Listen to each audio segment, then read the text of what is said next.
Dahil marami nang nagpi-PM sa atin, nagko-comment, nagtatanong kung ano daw yung ginawa kong preparation bago ako sumabak ng PACE topic exam dati nung nasa Pilipinas.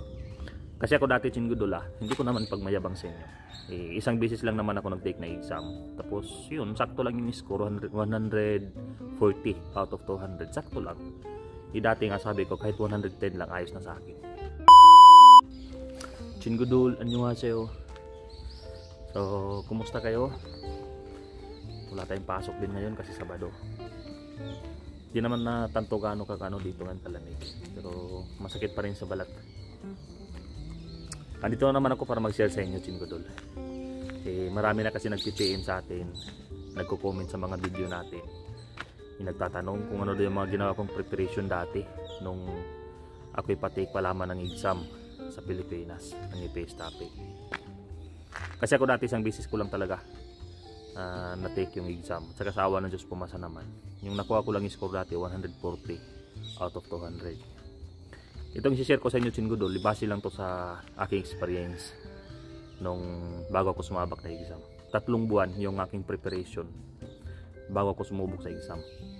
Tapos yung 3 buwan na yun, hindi naman buong araw ako nag-aaral. Hindi rin araw-araw. Ano lang, sa isang araw minsan binibigyan ko ng 30 minutes o 1 oras yung pag-aaral ng Korean language. So ginawa ko dati, Chingodol. Kasi unang-una dyan, ang kalaban mo talaga sa pag-aaral ng Korean language is oras. Tapos, yung aggressive mo. Gusto mo ba talaga na mag-aaral o hindi?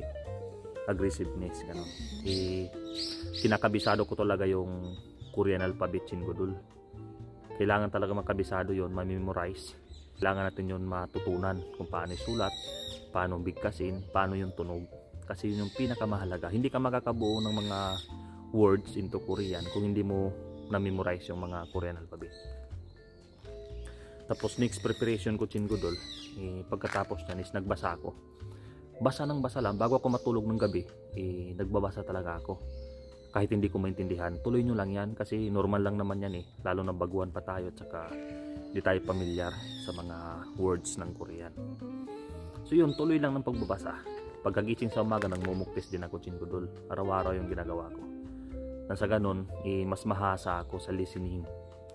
Totoo naman talaga, nahasa ako sa listening dahil araw-araw kong pinapractice. Isang mock test lang sa isang araw, basta pagkagising mo.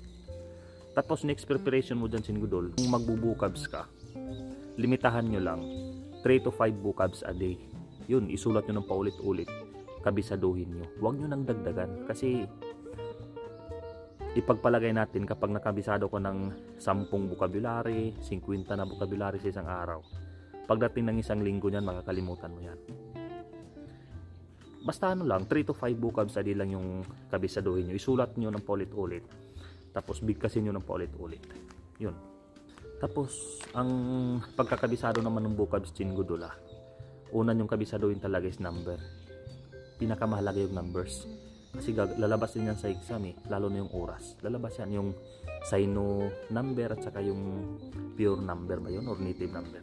Kailangan yung mga kabisado yun. Tapos pangatlo yung kabisaduhin yan is yung mga question ng mga patanong. Yung like what, why, where, when. Yun, kailangan nyo yan yun. Kailangan nyo kabisaduhin yun.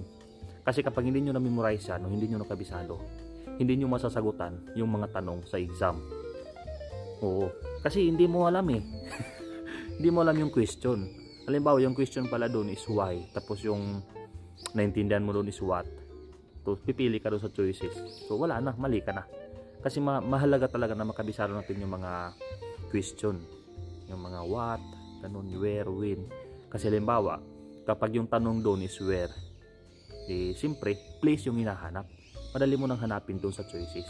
So, makakasagot ka na. Yun yung technique niyan. Kabisaduhin nyo yan. Tapos, next yung kabisaduhin yung kalendar.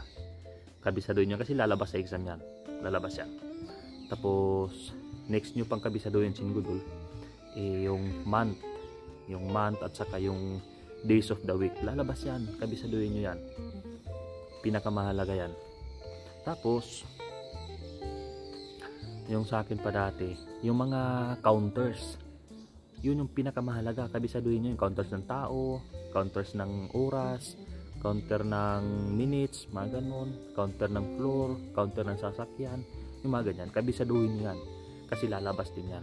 I-take note nyo, ilista nyo Chingodol para kapag nabubukabs kayo is mayroon kayong guide kung ano yung mga vocabulary na iyong ikabisado. Tapos sunod yung gawin yan Chingodol, halimbawa nagbabasa kayo tapos may mga words na hindi kayo naintindihan, isulat nyo. Tapos pag mayroon kayong time, try nyo i-translate into English or Filipino para maintindihan nyo. Ako dati nagmumuktis ako dati sa 960 na question. I-download nyo yung Smile na apps. Andun ako nagmumuktis dati. Doon ako nahasa sa listening kasi kadalasan doon is paulit-ulit yung tanong. Sa ganon yung words na paulit-ulit ko naririnig, ina-memorize ko na rin kung ano yung kahulugan. Yun yung maganda kasi. Kasi Chingodol, napaka-importante halimbawa kapag hasa ka na sa listening, 100% papasa ka na sa exam. Kasi madali lang yung listening. Yung passing lang kasi 22 lang yung passing, di ba? Tapos yung listening 20 items. Kapag nakakuha ka ng 15 points doon, ilan lang yung kukunin mo sa reading? 7 points. Kayang-kaya nyo yun. Yun, basta lang, magdasal kayo, magtiwala sa sarili nyo na kaya nyo. Tapos next kong ginagawa doon, after ko magbubukabs, yun, patuloy na ako nagmo-mock test. Mock test lang. Pagagising mock test, bago matulog mock test. Yun yung ginagawa kong routine bago ako sumabak sa exam Chingodol. Tapos basta yun, yung counter, number, days of the week, tapos month, ikabisaduhin nyo yan. Tapos lalo yung mga patanong, yung when, where, mga ganyan. Kabisaduhin nyo kasi lalabas yan. Yun lang Chingodol, yun yung mga operation na ginawa ko dati. Tapos huwag nyo kalimutan yung mga vocabs na kinakabisado nyo. Isulat nyo tapos idikit nyo sa wall ng iyong room kung saan madalas nyo sila nakikita para sa ganun ma-remember nyo agad. Basta huwag nyo nang damihan pag kabisado ng vocabs araw-araw. 5 vocabs lang a day. Yung preparation yung gawin nyo. Huwag nyo i-stressin yung utak nyo. Tapos Chingodol, halimbawa next week na yung exam mo, 3 days before, huwag ka na mag-review. Huwag ka nang mag-aral ng Korean language. Mag-relax mo na yung utak mo, refresh mo na kasi kapag patuloy ka pag nagre-review niyan, baga pagdating sa actual talaga Chingodol na exam, manginginig ka, kakabahan ka. Sa ganun makalimutan mo yung mga inaaral mo. So yun yung tips. Huwag na kayong mag-aral ng 3 days before bago mag-take na exam. Magalibangin nyo yun yung sarili nyo, mag-enjoy kayo. So good luck sa mga aspirant dyan sa Pilipinas. Good luck. Saka sana balang araw makapunta kayo dito sa Korea, magkita-kita tayo. Tiwala lang sa sarili at saka dasal sa taas. Kasi alam ko naman kung para sa atin talaga o para sa inyo, ipagkaloob yan ng Panginoon. Kahit na mahirap pa, basta para sa atin talaga yan. Yun yung panindigan nyo. Tiwala lang, sumubok lang kayo kasi hindi nyo malalaman kung hindi nyo susubukan. Paano nyo malalaman kung hindi nyo susubukan, di ba? Hindi bali na negative or positive yung resulta. Ang importante dyan is sinubukan natin.